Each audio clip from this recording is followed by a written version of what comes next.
All right, so let me get you the details of the actual lady that found the bird. She actually found it at her address. Okay. It had been there for a day or so. She had noticed it last night when she arrived home that the bird had a fishing hook and a line around it. So I've caught it this morning, was able to take it to the hospital and they were able to remove. Yeah. So that address for this lady, her name was Patient 1503. we spell that D-Y-A-N. I think we're gonna admit him and we're gonna treat him as a head injury. So we're gonna put him in the ICU area. Just another regular day at Bird Care Aotearoa. This is Here Now and I'm Kadambri Raghukumar. Turns out I'm the only person who's arrived without a bird in hand, literally. Carl Ashworth is meeting me here and he's recently joined as manager after a few years at Auckland Zoo. Someone from the SPCA has just dropped off a kiriru, a wood pigeon, and it's looking quite disoriented. So does that happen quite often? Does SPCA come and drop animals off as well? Yes, quite often. Oh, wow. Yeah. So SPCA, DOC, we also get birds from water care, so birds that have got botulism, and we're really good here at rehabilitating birds with botulism, one of the best in the world actually. What makes you one of the best in the world? Because we see so many, we're really used to doing it. The bird is basically paralysed completely, so they need quite a lot of care, so that's from wiping their bum to giving them eye drops, and it's basically just giving them fluid and time to get over the poison. We normally get a lot of Cook's petrels in. We had 21 last week. We've got 2 left at the moment, and we've got they're actually having a swim in the pool if you'd like to see it. Of course I'd love to see. How could I say no to that? So Cook's petrels migrate throughout April and it's pretty much the worst month for them in terms of groundings near the city. And they get dazzled by our light pollution from the city, so they end up crash landing. So this is one at the moment and he's just having a little rest on a surfboard. So we use these pools as a way to make sure they're waterproof before we release them, and also exercise and swim. So this is kind of a makeshift what we've done, so just a normal run-of-the-mill pool that we've put a net over, and it works really well.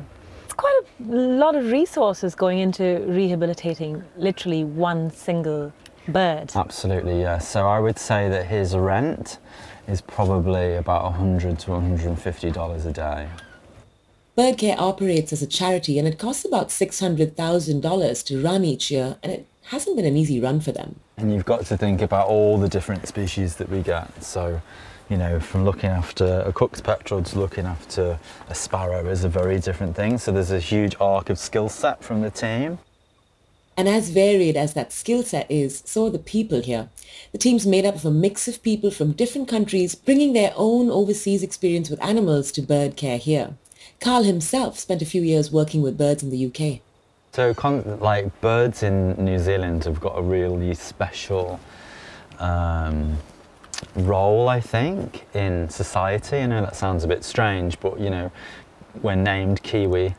I think that birds are a really big part of everyone's kind of day-to-day life, and it's a really, whereas in the UK it's more mammal-centric, but here it's definitely, like if I said in the UK I work with birds, everyone's like, oh. But if I say it here, they're like, oh really, and they're really interested. It's quite a weird dichotomy compared to the UK, but you know, still passionate conservation people, and I've always worked with people that are really passionate about conservation, and yeah, it's no different in New Zealand. In fact, I think New Zealand's really conservation focused, and with the Department of Conservation and SPCA and, you know, all the different NGOs around, I think do some really great work.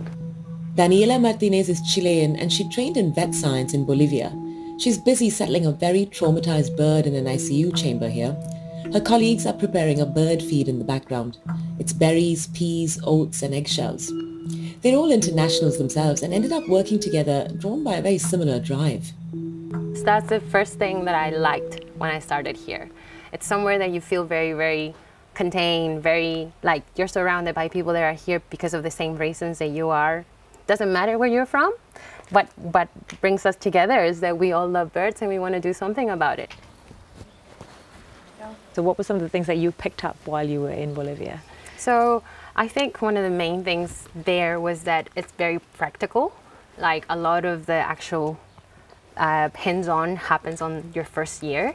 Wow. Which for a lot of the people that I went into like the course with, first year they dropped off, some of them, because there's so much practical stuff that sometimes I know that in Chile it's not like that. Maybe on your 5th year you're going to be touching an animal. So for me it was quite good to have that practical experience just to start off with, because then you know exactly like what you want to do, if it's the clinical stuff that you're actually after, or if it's just that you want to work with animals and just maybe be around them and not maybe do the actual clinical care or medicate them and do all of the other things. I think that was something that made me feel very, very kind of inspired here when I came here, was seeing how much can go into like the care of the animals. Obviously back in South America it's not the same, the resources are not the same and they don't go towards the same things. So for me to be able here to even be working where I am and doing what I do here and get paid for it, for me, I'm just the luckiest person really, to be honest. Because yeah, otherwise back in Chile or back in South America, there is this kind of jobs, but there are not a lot of them. And most of the time you don't get paid for it. Oh, cute. Yeah, It's a lot of thought that goes into it, huh? A little wooden perch as well. You would be surprised. They get the best care we can give them. Only the best for our birds. Only the best. Always. You know, we are slowly encroaching on their habitats or destroying their habitats, and I think that we need to really concentrate on protecting what's there now. And regenerating areas that need to be regenerated, because once they're gone, they're gone. I really don't think there is a price you can put on that, really. I think it's just, you know, we will do whatever we can. So Glenfield, he's from Glenfield. We always want to know with native birds where they're from. And do you always return them to around We always do. This is under our permit by DOC. We have to do it. For native birds, we always have to bring them back to where they're from. It's a way of, obviously, our native birds here in New Zealand are very territorial. So you always want to bring them back to where they're from. Where would you take a petrel? So at the moment with the Cook's petrels, we try to get them on their way. We kind of have to be very good at knowing what season we're going through it. Here at Bird Care, we do have seasons of certain birds. Like we do know botulism, it's starting to overlap with Cook's petrel season. For the Cook's petrels at least, we have them for the least amount of time possible because they need to keep going with their trip or with what their migration they're doing. So that means dropping them off to beaches like Piha, which lie on that path of migration. That also means having a small army of volunteers, or at least a steady stream of resources to keep the work going. And with the cost of living crisis, charities like these pretty much feel the hit immediately.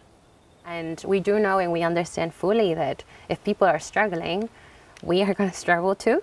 But we will be amazed that people still donate, even though they don't have much, because it's been so challenging. We have seen as well how people get when they care about something. Last year we were struggling. We were about to maybe close, not really close fully, but we were looking at that maybe it was not going to be sustainable anymore and downsizing.